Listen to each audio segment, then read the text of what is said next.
This is the story of a boy who had no money, no support, but today he is a millionaire. And the most interesting part, his success secret is actually very simple. This boy was born in a small village.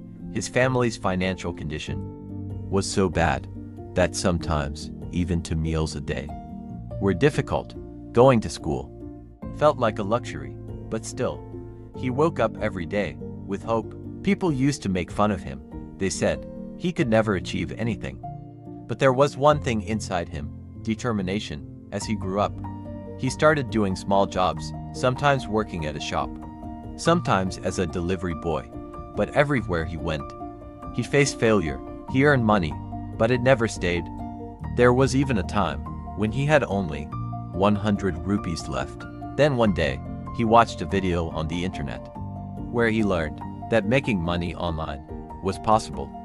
He invested his last money into learning online and started freelancing.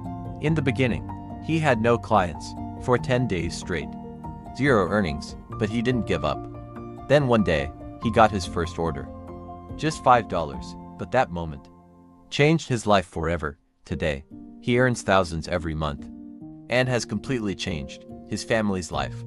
So what do we learn from this story? Just one thing: if you stay consistent, success will come. And second, skills are more important than degrees. If you also want to change your life, start today. And for more real stories like this, make sure to subscribe.